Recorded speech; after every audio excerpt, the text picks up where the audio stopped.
Hello and welcome to my BookTube channel, Jack and the Book Stack, where I talk about a wide variety of book genres and the bookish lifestyle. And I'm coming to you from my TBR shelf, my to be read shelf. These are the books, mostly the standalone books, that are on my short list of what I want to read. But in this video, I'm going to talk about the ones that I am putting on my radar, my priority for February. And maybe I'll be able to get to some of these if I can. For a lot of these reads, I have BookTube videos planned, like book reviews or themed reading vlogs, so I will share those plans with you as well. First on the list is a great example. I really want to read The Adventures of Alice in Wonderland and Through the Looking Glass by Lewis Carroll. This is a classic that I have always adored. I loved the Disney cartoon, even though as a kid it really creeped me out. The idea of being trapped in this mysterious land where you don't know who to trust or what anything is, and you are just trying to get home but you can't make it, really terrified me as a kid. And then there's some other versions of the movie that are very, very scary. But I love watching every single adaptation because it's so creative and whimsical and fun, and that creepiness as a kid really translates well now as an adult. Because you know your girl Jack loves a good theme, I was planning on reading this and vlogging it, but then I had two other books that have been recommended to me by in real life bookworm friends that would pair perfectly with this read in a vlog. We're All Mad Here by Leanne Bell is a spicy Alice in Wonderland retelling on Kindle Unlimited that has been recommended to me that I really want to check out. Here is what GoodReads says that it is about. The white rabbit is following me. I can't outrun him. He's fast. He's ruthless. And if he hadn't drugged me and dragged me off to his godforsaken Wonderland, I might find his platinum hair and striking rose gold eyes attractive. But here, the only wonder I've been finding is in the gaze of these beautiful men as they watch me run. Never do they try and help. No one wants to risk the wrath of Coelho, the vicious white rabbit himself, except Mao, the Cheshire Cat, as he calls himself. He may talk in riddles, but he's always popping up when I'm in a dire situation, whether it be with the twins or the caterpillar or the Queen of Hearts. I don't know if I can trust him, but what other choice do I have? We're All Mad Here is a reimagining of Alice in Wonderland. This darker, grittier version of the classic tale will keep you as on edge as our heroine. You'll love it if you like your enemies to lovers romance with a possessive, morally gray love interests who love the primal chase of their very, very good girl. So, as you can tell, this is going to be a spicy, taboo, dark romance, and I am here for it. I don't know if it's a little bit sinister that I'm taking what I loved as a kid and reading a spicy retelling of it, but I'm not going to question that too much. I'm just going to dive in. The third book that I want to read in that themed reading vlog is called Allison's Adventures in Underland by C.M. Stunich. Here is what GoodReads has to say about that one. Are you reading this? If you are, I need your help. I was at a party. I was running. I fell. And get this. This is the part you'll never believe. I fell down a rabbit hole, like Alice in those old books. Except in those books, there wasn't blood everywhere. In those books, the characters weren't all male, attractive, and interested in me. Forget everything you know about the Mad Hatter, the White Rabbit, the March Hare. This isn't Wonderland. This is Underland. Violence, sex, drugs, and magic, that's all there is in this place. There's me, Allison, and there are the men that want me, the enemies that hunt me, and the darkness that's quickly rolling in. And only I can stop it. So if you're reading this, will you help me? Please? I just want to escape this place and go home. So this is book 1 of 3 in the Harem of Hearts series, which of course I'll continue if I like it. It's a full-length, reverse harem, new adult, dark romance novel, a gritty retelling of Alice's adventures in Wonderland. Getting tongue-tied. Don't expect a children's tale. Okay, I think we got that. I thought those would be really fun to read in February, the month of love, because it has a really dark and interesting twist on a tale that I adore. So I think that will be a really fun experience and hopefully a really fun reading vlog. Even though it would be really easy to read all romance books in February, I do want to mix it up and keep it balanced. Something else I've really been thinking of is all the various literature awards and prizes out there. And I am really curious which one I would align with, which ones my tastes would align with.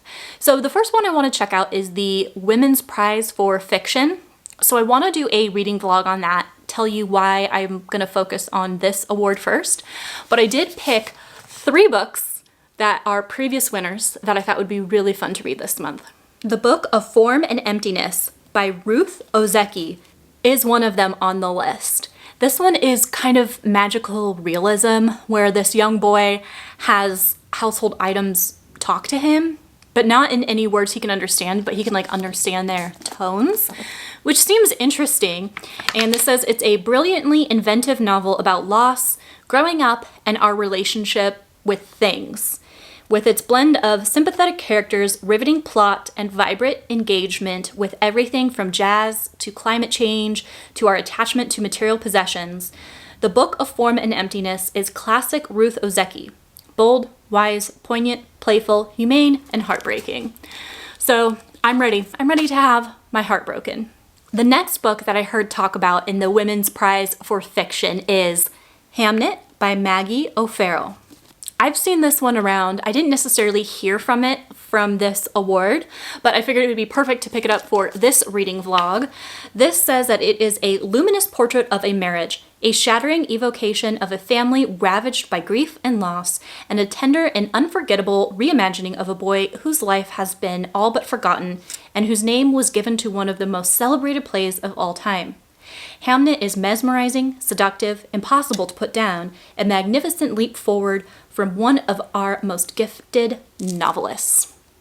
We'll see about that. Really excited to check this one out for myself, and I think this will really help me determine if this prize is a good indicator of my enjoyment of a book.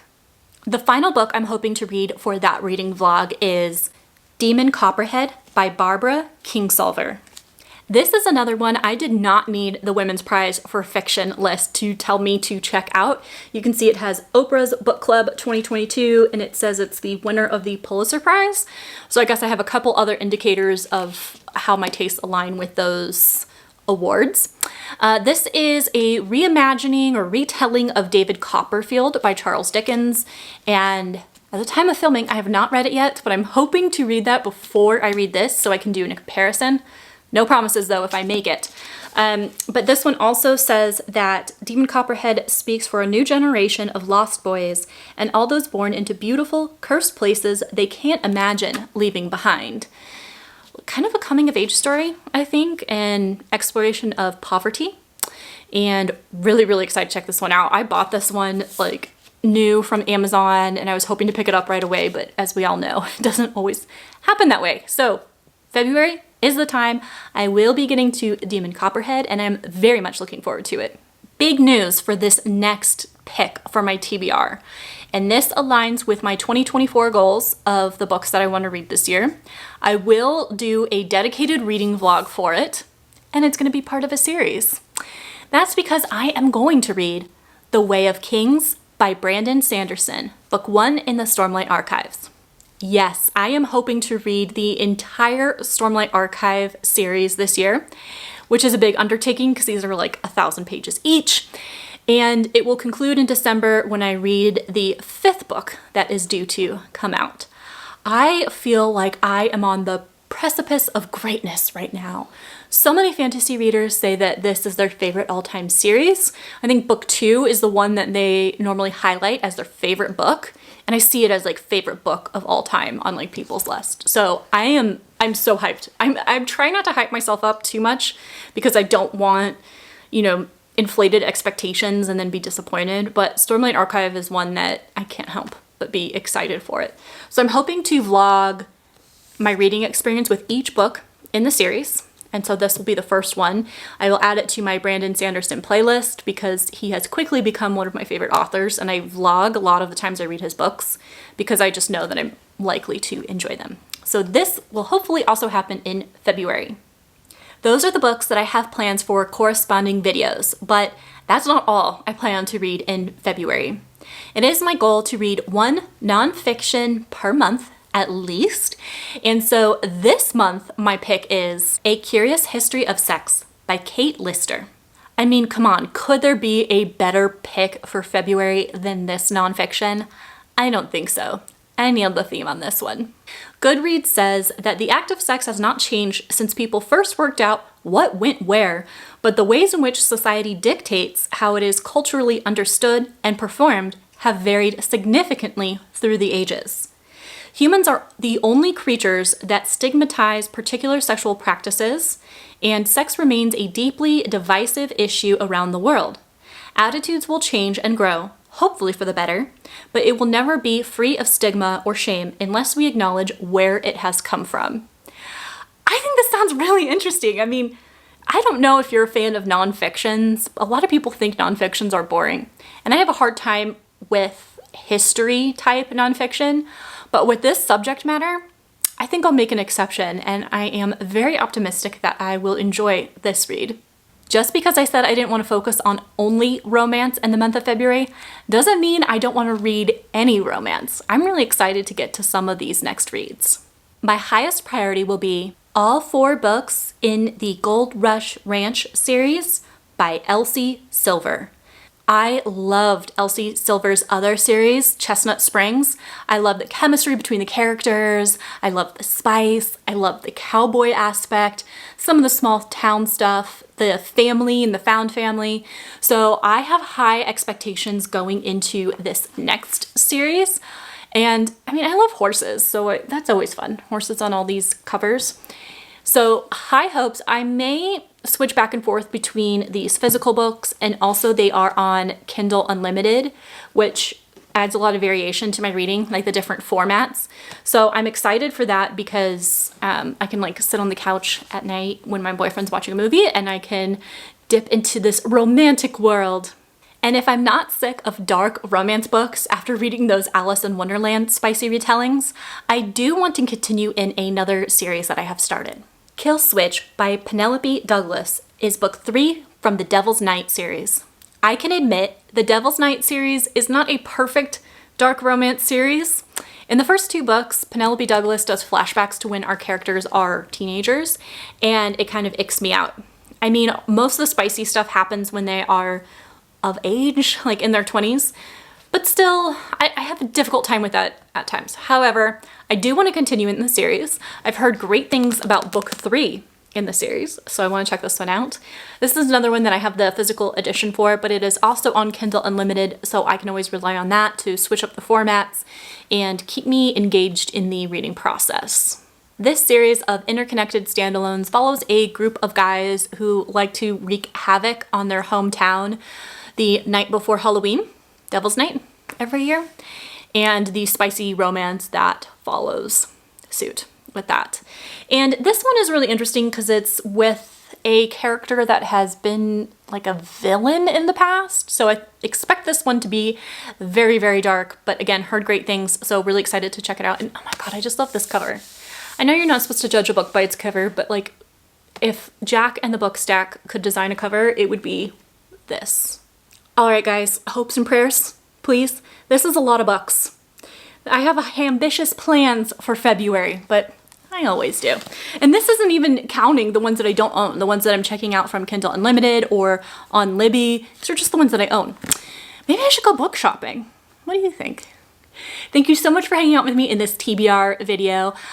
Stay tuned. Stay tuned for all the featured vlogs I'm gonna do and fun, exciting things I have coming up in February. And until the next video, happy reading.